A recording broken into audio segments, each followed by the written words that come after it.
poor. Single mom texted the Millionaire CEO by mistake.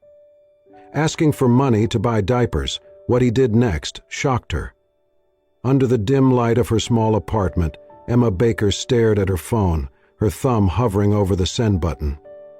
The scent of baby powder clung to the air, and the only sound was the occasional creak of the old radiator and her 6-month-old daughter Lily's soft snoring from the bassinet beside the couch. Her hands trembled.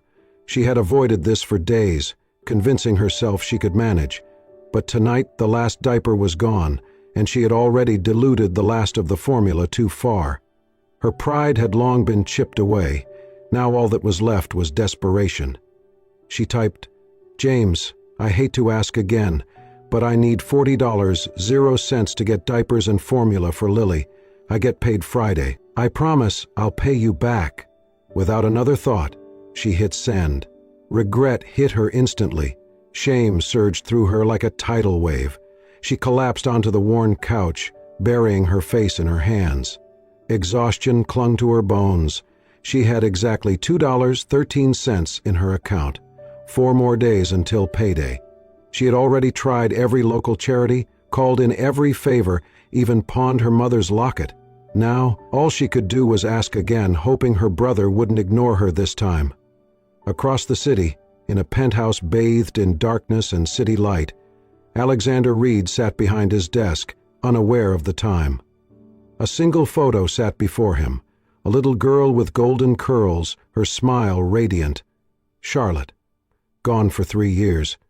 Today would have been her 9th birthday. He came here to escape that memory, to drown in paperwork and emails instead of silence and grief. His phone buzzed. He glanced at it, expecting a reminder or email. Instead, he froze. "James, I hate to ask again, but I need $40.00 to get diapers and formula for Lily. I get paid Friday. I promise I'll pay you back." He blinked. It was not for him. Clearly a wrong number. But something about the words hit him hard. The name Lily. The raw desperation. The number that had received it wasn't his usual line. It was Charlotte's old phone number, one he had kept active all these years. It had been hers when she was sick, a way to feel like a grown-up. She had used it to send silly messages and record herself singing.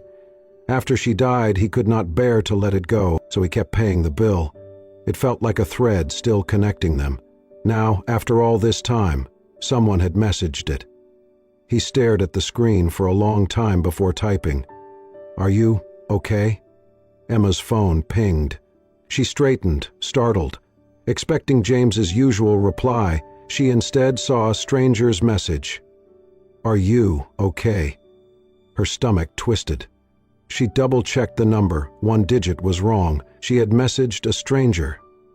Mortified, she typed, "I am so sorry, wrong number. Please ignore that." She tossed the phone aside, her cheeks burning. Then it buzzed again. She picked it up. A notification. $400.00 received. She froze. That had to be a mistake. She opened the app. It was real. $400.00. From someone named Alex. Stunned, she stared at the screen. Then a message appeared. "Just take care of your baby." Her mouth fell open. She had no words. She didn't know who this person was or why he would help, but for the first time in weeks, tears welled in her eyes, not from shame, but from a deep, unexpected relief. Across the city, Alex set his phone down, his eyes misty. "Happy birthday, sweetheart," he whispered to Charlotte's photo. "I hope I did something right today." Emma stared at her phone as if it might dissolve in her hands.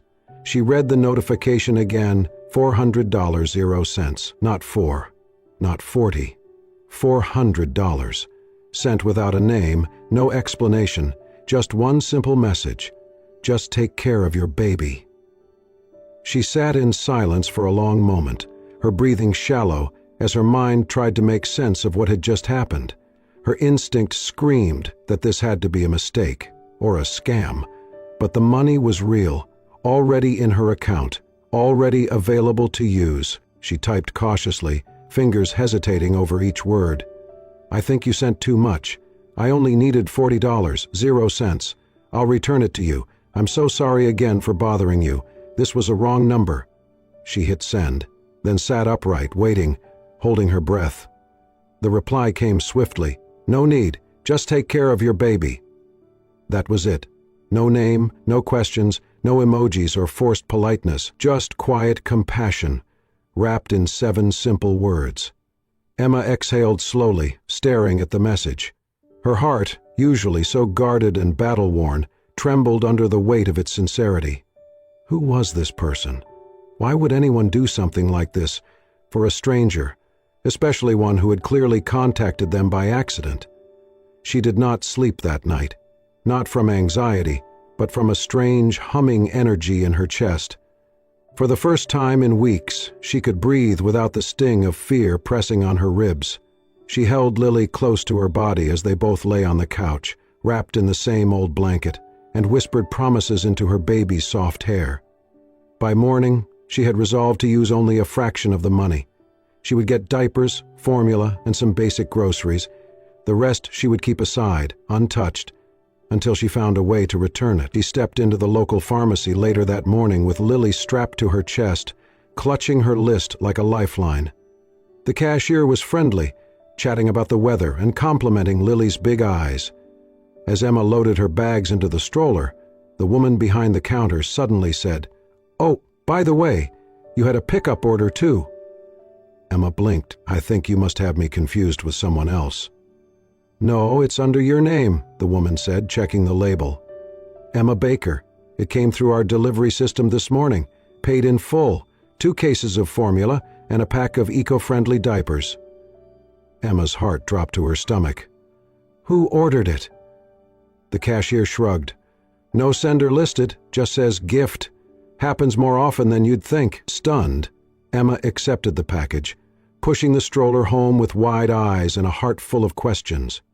As she unpacked the groceries, she saw a small note taped to the formula box. Just a typed message, nothing handwritten. "Hope this helps. You're doing great." She sank to the floor beside the kitchen table, her hands trembling. 2 days later, a small package arrived in the mail. No return address. Inside was a plush bunny with a ribbon around its neck. Lily squealed in delight the moment Emma handed it to her. Beneath the toy was a card, again typed. "Every little girl deserves something soft to hold." Emma sat in the quiet of her apartment, watching Lily play with the bunny, and finally let the tears fall. She had not cried when her job let her go, not when the eviction notice came, not when she skipped dinner 3 nights in a row to make the formula stretch. She had held it together through months of tightening belts, sleepless nights, and constant guilt. But this unprovoked kindness, this nameless generosity, it cracked her open. It was not about the money. It was the feeling of being seen, of someone somewhere saying, "You matter. Your baby matters. You are not invisible." She pressed her palm to her mouth, trying to stifle the sobs. They came anyway. Across the city, Alex sat in his office again, watching the clouds roll over the skyline. He did not check for a thank you. He did not need one. He had asked his assistant to anonymously send the formula and the bunny. Nothing traceable, nothing with his name on it. This was not about being noticed. It was about doing something he wished someone had done for him and Charlotte during their darkest nights. He closed his eyes and let himself remember the way his daughter used to clutch her stuffed animal when she was scared. He remembered how small she looked in her hospital bed, her tiny fingers wrapped around his. And now, somewhere out there, a little girl was holding a bunny he had sent. It was not a miracle. But maybe it was enough for today. 3 days had passed since the message that had quietly altered the course of Emma's life. She did her best to return to routine, sending out resumes, toggling between job boards and diaper changes. But her thoughts kept drifting back to the stranger who had answered her cry for help. She never messaged again. Something inside her told her to let the moment stand as it was, a rare, unspoiled kindness. So when an email arrived from Meridian Technologies, the company where her brother James worked, she nearly deleted it. The offer was brief and polite. A temporary accounting role had opened, and her resume forwarded internally had stood out. Would she be available for an interview tomorrow at 10? Emma frowned. She had not applied to Meridian. James had not mentioned anything. The whole thing felt suspiciously convenient. Still, it was the only promising opportunity in weeks. She accepted. The next morning she dressed carefully, pulled on her best thrift store blazer, and packed Lily's essentials in a worn diaper bag. She rode the subway downtown with her stomach in knots. The Meridian building was all glass and steel, sleek and intimidating. As she stepped inside, self-doubt surged again, but the receptionist greeted her by name, and she was soon escorted to the top floor. "Please wait here," the assistant said, guiding her into a polished corner suite. "Mr. Reed will be with you shortly." Emma blinked. Mr. Reed? Not HR? She sat, adjusting Lily's carrier beside her, brushing a hand through the baby's soft hair as she tried to still her racing heart. When the door opened, Emma stood and froze. It was him, Alex, the man from the message. He looked just as she imagined, tall, composed, streaks of gray at his temples, and a quiet steadiness that filled the space, not intimidating, but undeniably present. "Miss Baker," he said, voice calm, "thank you for coming." You're Alex," she breathed. He nodded. "Let's just say, your message found the right person." She sank back into the chair, heart thudding. "I don't understand. How did you know who I was?" Alex leaned back, folding his hands. "I didn't, not at first, but your message stayed with me, and I remembered your brother mentioning you. Georgetown grad, accounting background. When I saw the number was one digit off from his, I asked internally if we had your resume. You didn't ask James?" "No, I didn't want to intrude." His voice was measured. "We genuinely need help. The role is real, so was my instinct." Emma looked down at Lily, asleep beside her, Bunny clutched in one tiny hand. Alex's gaze followed, and something shifted in his face, softened.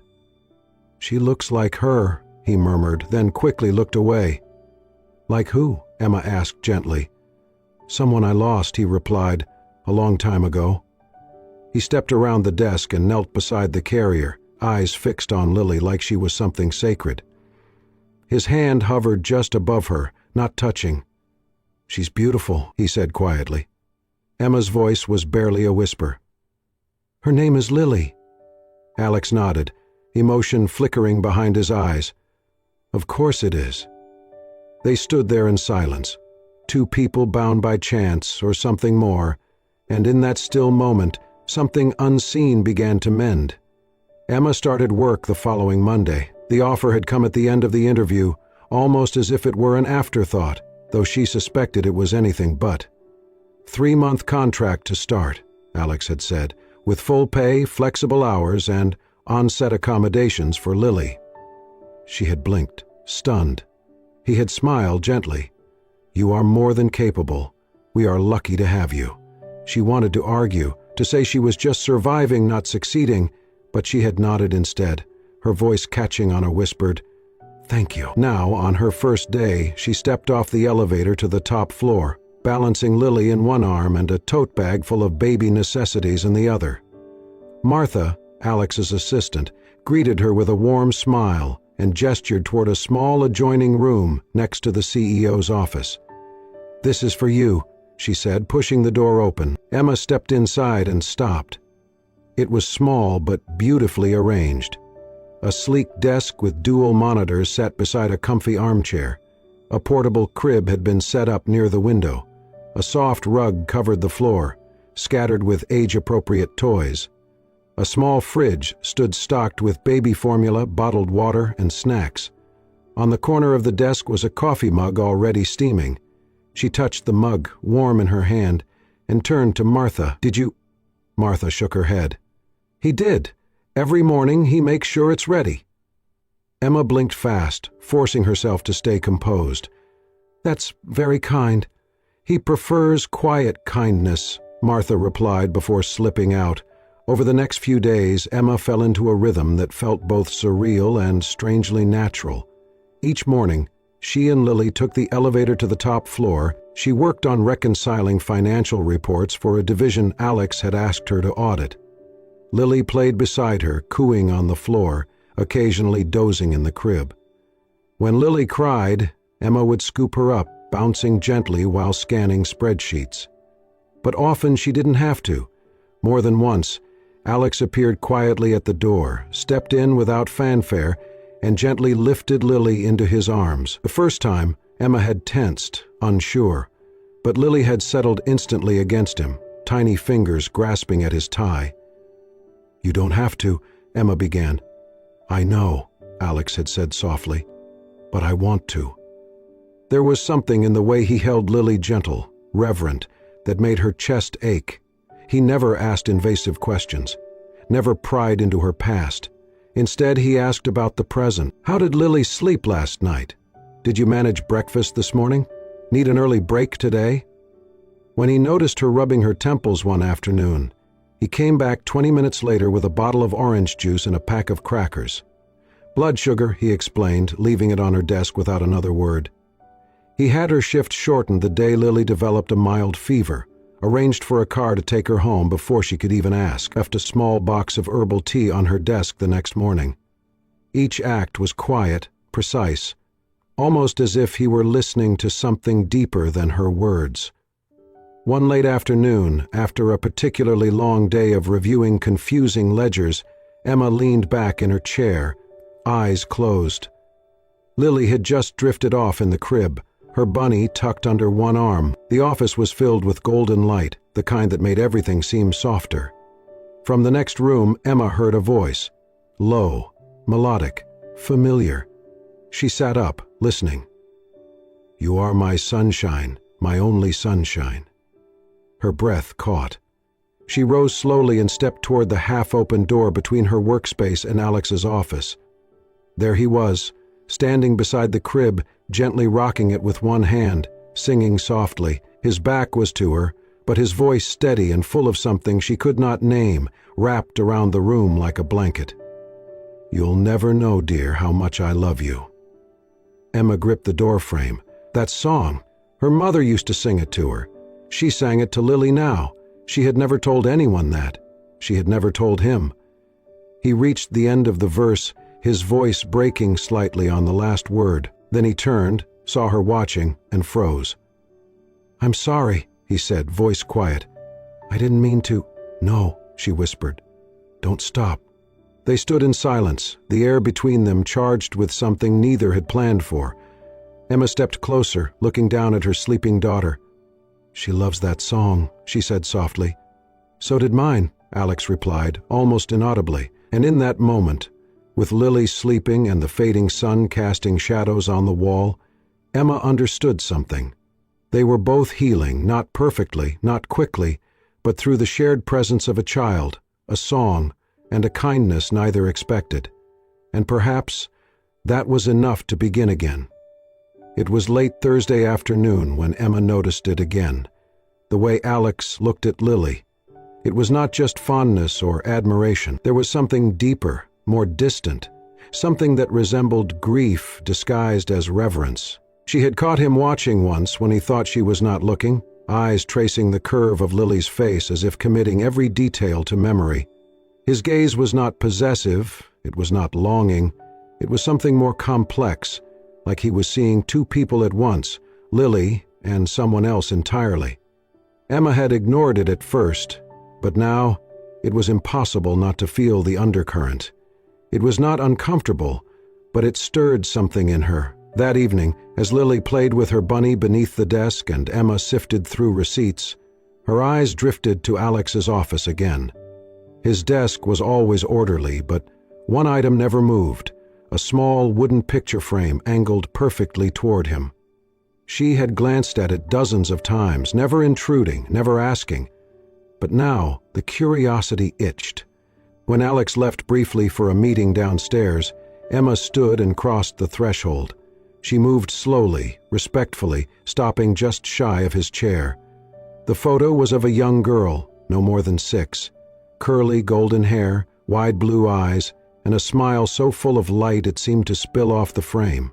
She was wearing a sun hat and holding a melting ice cream cone. Emma's breath caught. Lily had that same mischievous curl to her smile, the same nose, even the same tiny chin dimple. "Is that your daughter?" she asked quietly when Alex returned, stepping back as he entered. He paused in the doorway, looked at the photo, then nodded, "Yes." Emma waited, but he did not elaborate. "She's beautiful," she said. He gave her a faint smile. She was. And then he moved past her, ending the conversation. The rest of the day passed normally, but something inside Emma stirred. Not suspicion, not fear, just something unresolved, a quiet note that had yet to resolve into harmony. That night, she stayed late to finish a report Alex had requested.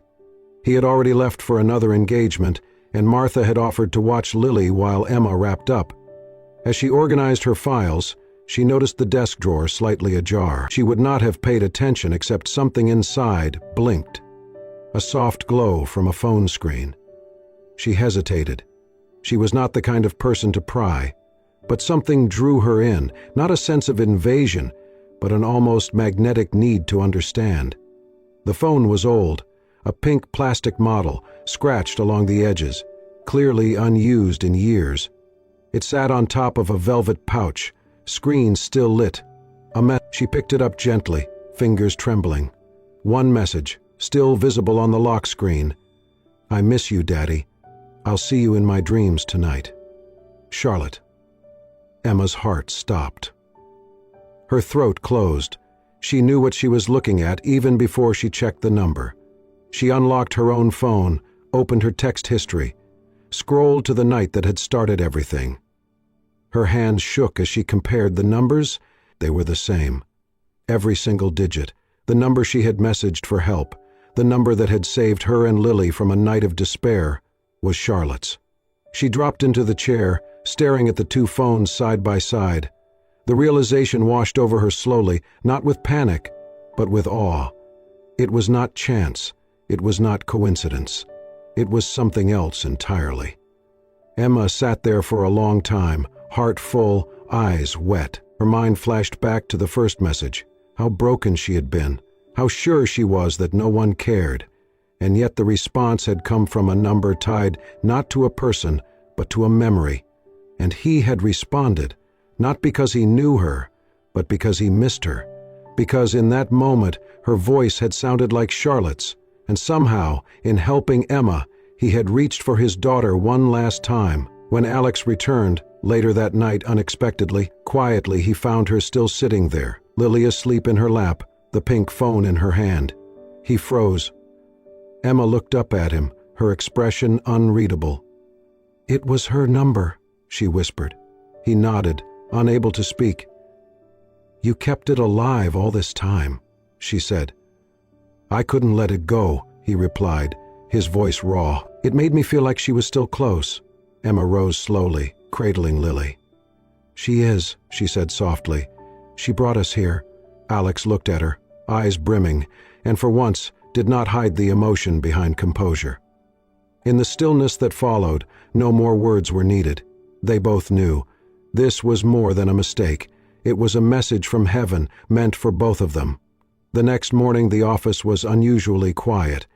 The familiar hum of the top floor seemed hushed, as if even the walls understood something had changed.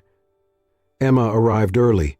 Lily nestled against her chest, not just because of the crisp autumn air, but because sleep had eluded her. Her mind kept circling the truth about the number, Charlotte's number, and the man who had answered her message. She needed to hear it from him. Alex stood by the window when she entered, coffee in hand, staring out at the skyline like he had been there all night. He turned at the sound of the door. "Morning," he said quietly. Emma stepped inside, Lily still bundled in her arms. "I found her phone," she said. He did not flinch. He set the mug down and nodded.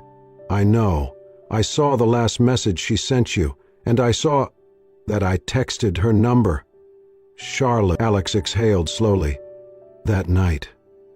When your message came through. I thought just for a second I thought it was her.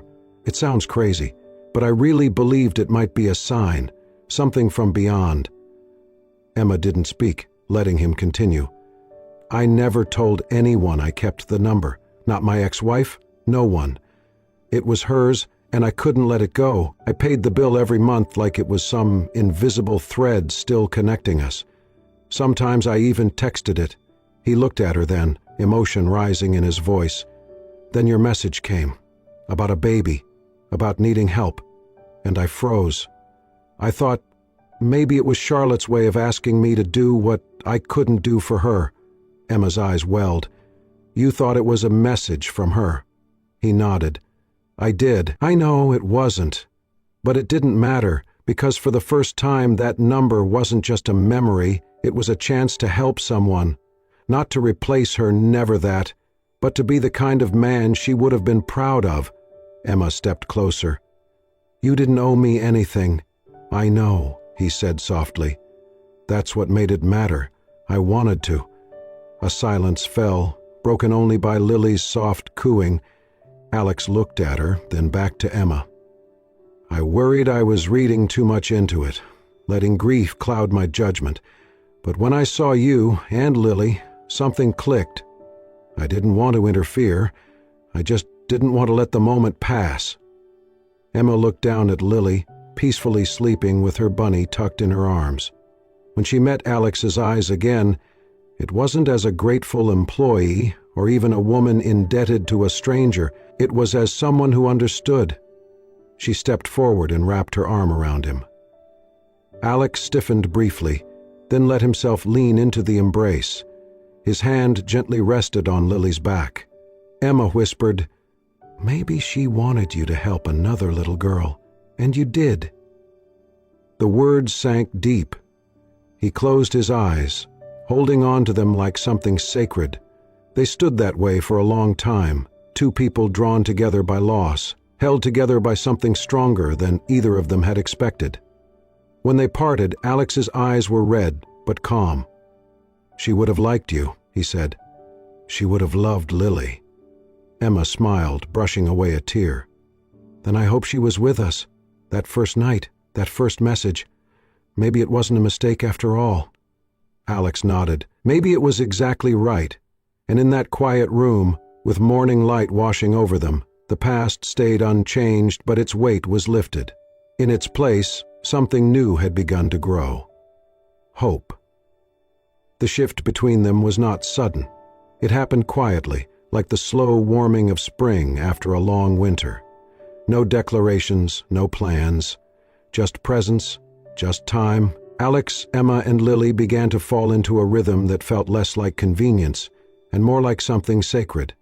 Their days followed a familiar script: work in the morning, lunch together in Alex's office or on the building terrace, laughter echoing from Lily's delighted squeals as she crawled between them. In the evenings, Alex sometimes walked them to the subway or called a car if it was raining. On weekends, he invited them to the small park near his apartment, a hidden corner of the city where the trees arched overhead like guardians and ducks gathered at the pond. At first, Emma had hesitated. It felt too personal, too intimate. But when she saw how gently Alex placed a sunflower headband on Lily's curls, how he carried her without effort and spun slowly until she laughed from her belly, something inside her softened. One Saturday afternoon, they sat on a blanket in that park, the sun filtering through the trees. Lily napped on Alex's chest, her tiny hand curled around his finger. Emma watched them, her heart full in a way she had not felt in years, perhaps ever. "She fits," she whispered, almost to herself. Alex looked over, his expression unreadable for a moment. Then he nodded. "She does." They did not label what they were. There were no titles exchanged, no "are we" or "should we" questions. They simply existed in each other's company, like a melody and harmony that had somehow found their way into the same song. Emma had learned not to ask for more than what the present offered. But with Alex, the present kept expanding. Little gestures that spoke volumes. A bookshelf installed in the nursery space beside her desk, a lavender plant on her windowsill, with a note that read, "For calm days and calmer nights." She noticed how he never interrupted her when she was focused, how he brought her favorite pastries without being asked, how he kept a photo of Lily on his desk now, beside Charlotte's. One evening, after Lily had fallen asleep during dinner at his apartment, Alex walked her to the door. They stood in the hallway for a long moment, neither wanting to break the quiet. "There's something I want to tell you," he said finally, his voice calm but intentional. "I changed my will." Emma blinked. "What?" He smiled faintly at her surprise. "I've spent years not knowing what to do with what I've built.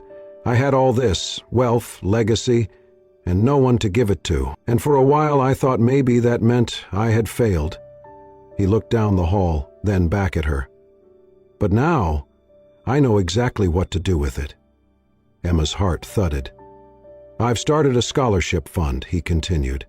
"It's named after Charlotte, for girls raised by single mothers. Full education, housing support, mentorship. I want to give them what I couldn't give her." Emma's eyes welled. "Alex, I'm not telling you to impress you," he said gently. "I'm telling you because you inspired it, you and Lily. That first message, what you needed, it woke something up in me, and I don't want that to fade." Emma stepped closer, her voice quiet. "That's more than I can process right now." He nodded. "Take your time." She looked down at Lily sleeping in her arms, then back at Alex. "She would be proud of you," Emma said. "Charlotte, she'd be proud." Alex swallowed, emotion tightening his throat. "I hope so." Then, without speaking, he reached out and brushed a curl from Lily's forehead, his fingers lingering for just a second. That night, Emma tucked Lily into her crib, then stood at the window of their apartment, looking out at the city lights. She thought about the journey that had brought them here. A wrong number, a stranger's kindness, a moment of grace that bloomed into something none of them had planned. She did not know what came next, but for the first time in a long time, that uncertainty did not scare her. Because sometimes, family was not made in a hospital room or defined by blood. Sometimes, family was found in the quiet between two broken people, learning how to hope again. The park was quiet that morning, the kind of soft stillness that only came with early light and reverence. Dew clung to the blades of grass, and the trees swayed gently in a breeze that felt almost intentional. Alex stood beside Emma, his hand resting lightly on her back, while Lily clutched a pink balloon in her tiny fist, her curls catching the sun. It had been exactly 1 year. 1 year since that late-night text. 1 year since a message sent in desperation reached not just a stranger, but a soul waiting to be found. Today was Charlotte's birthday. They had chosen to come here, this small park where they had spent so many quiet moments, as a way to honor her. There was no ceremony, no speech. Just them. Just love. Emma helped Lily hold the ribbon tight, while Alex tied a small note to the end. The handwriting was his. "I miss you every day. Thank you for showing me the way back to life. Happy birthday, Charlotte." Emma added her own note. "Thank you for sending us your dad. You gave us a family." Lily babbled softly, not knowing the meaning, but sensing the tenderness around her. They stood together for a moment. Alex crouched beside Lily, his eyes moist but calm. "Ready?" he asked gently. Emma nodded. He guided Lily's hands, and together they released the balloon. It rose slowly at first, then caught the wind and danced upward, bright against the clear blue sky. They watched it until it was just a dot, then a memory. No one spoke. They did not need to. Later that night, Emma sat at the edge of Lily's bed, brushing a curl from her daughter's cheek. The bunny, still loved and slightly worn, lay tucked beside her. Lily blinked up at her, wide-eyed and curious. "Mommy," she whispered, "why did we send the balloon to the sky?" Emma smiled and leaned closer. "Well," she said softly, "a long time ago, before you could walk or talk, Mommy sent a message. It was a mistake. I meant to send it to someone else, but the person who got it, he was the right one." Lily's eyes sparkled. "Daddy?" Emma nodded, her throat tight. "Yes, baby, Daddy." She kissed her forehead. That message helped him remember someone he loved very much, and it helped us find him. Alex stood in the doorway listening, his hand resting gently against the frame. Emma looked up, her gaze meeting his. He stepped into the room and knelt beside them, his voice hushed. "That wrong message," he said almost to himself, "was the first time I felt her again." He touched Lily's hand, his fingers trembling slightly. "You helped bring her back to me." Emma reached over, took his hand, and placed it over hers. They stayed like that for a long time, no need for more words, just the warmth of connection that needed no explanation. Outside the window, the stars began to appear, tiny candles lighting up the sky, and somewhere in that vast stretch above, a balloon carried 2 messages of love and gratitude through the clouds. As Emma turned off the bedside lamp and tucked the blanket gently around her daughter, she whispered into the stillness a prayer, a truth, a promise. "Sometimes," she said, her voice full of wonder, "a message meant for heaven finds a heart on earth that needs it most." And in the quiet glow of that room, it was clear they had all been found. If this story touched your heart, reminded you of the quiet power of kindness, or made you believe, if only for a moment, that even a wrong number can lead to something profoundly right, then we invite you to stay with us. At Soul Stirring Stories, we bring you true tales and beautifully imagined moments that heal, inspire, and remind us of the goodness still left in this world.